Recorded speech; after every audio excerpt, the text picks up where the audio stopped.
Assalamualaikum and good day everyone. I am Hapsa Angnie and this is my journal for the month of February. First, I'm going to discuss about the lesson 1, which is the peace and peace education. Peace education is a process of promoting knowledge, skills, and attitude and values needed to create a more peaceful world. That is the general meaning of peace education that I know. But after digging deeper or knowing more about peace education, I have learned a lot. One of my learnings is about the historical development of peace education, which is peace education is already existed long time ago. But my question is, how come up until now there is still violence existing? But eventually that question was answered. Because although we have the idea of what is peace education, but still we aren't applying it in our daily lives. Peace education is built to teach people on how to avoid conflicts that might harm everyone or in the surroundings.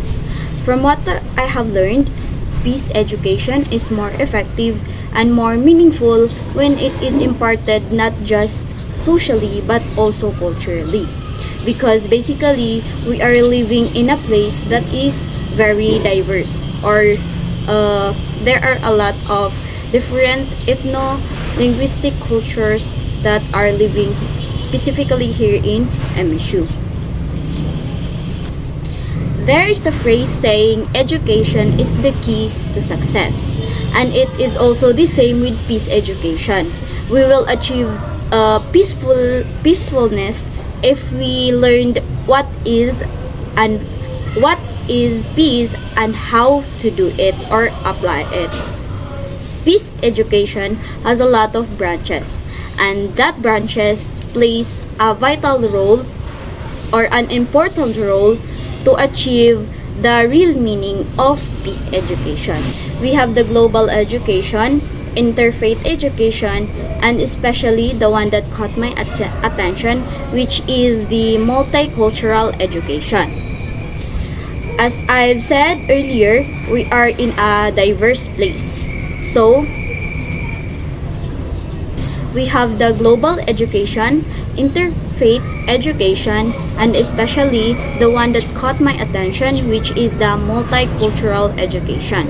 As I've said earlier, I live, or some of us live in a place that is very diverse, which is this kind of education is very relatable and suitable to learn. It is about the unity that we should instill here in specifically here in Marawi, and also to break the stereotypes that Maranao place or Maranao area is dangerous.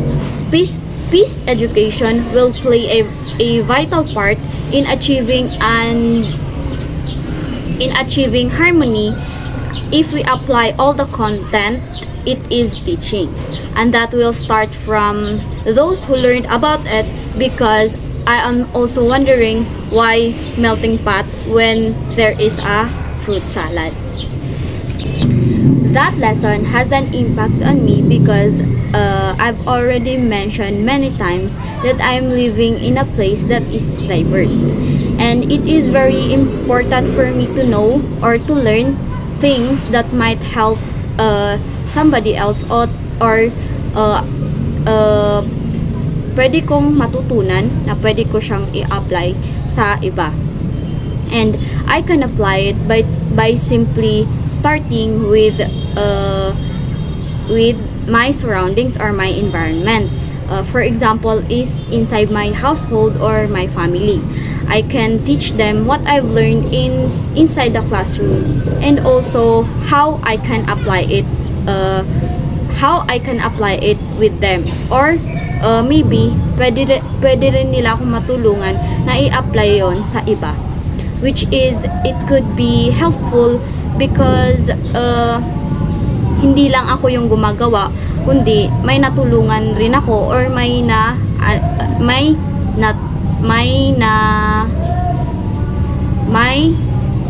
naturuan akong iba.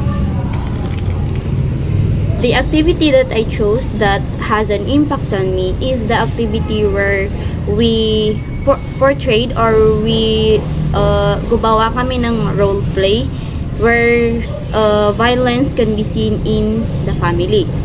So it has naka-apekto siya sa akin because although violence in the family is very common, but it is not really, hindi siya binibigyan ng pansin ng iba. So for me, although it is napapansin siya ng mga iba but hindi nila binibigyan ng pansin, then everyone should be aware and be alarmed kasi hindi naman talaga yun normal. Our role play is all about violent act that can be found in the family. And we choose that because it's not just all about the violence or nandun yung present dun yung violence, but also para ma-inform yung ibang tao or it's an awareness for everyone that that kind of act is very alarming. And when we say peace education, then we couldn't have peace if we have that kind of household. Although peaceful naman yung surroundings natin or yung environments natin, but if we have that kind of household, then peace is not existing in us, because I believe that peace should start at home.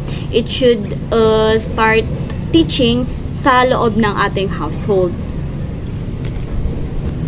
It is because how can we learn peace education, or how can we apply it if we are already experiencing violence? And for us, siguro sa iba na iisip nila na how can peace be a cure if hindi naman nakikure yung sarili nilang nararanasan. The ending scenario of our scene is all about the counseling. So, doon na papasok kung paano ko ba to i-apply in real life. So, maybe if I have that kind of experience, which is a violent act that can be found in a family, if I have that kind of experience, is siguro I would also be startled. But if I learn or if I know peace education, then I can teach or I can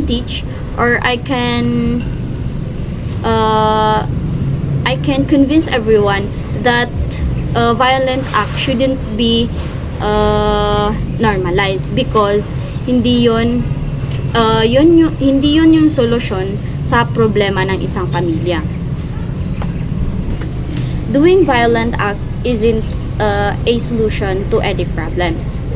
So we can apply or I can apply that scenarios in if I can apply that scenarios in real life, then maybe my solution is that kumbaga doon sa aming role play is meron kaming counseling. So if we have that series of counseling and also seminars, then maybe malilesen yung ganoong pangyayari sa isang household. And also, peace education shouldn't be instilled not only in the environment or in the surroundings, but also sa loob ng isang household, sa loob ng isang household or inside our homes.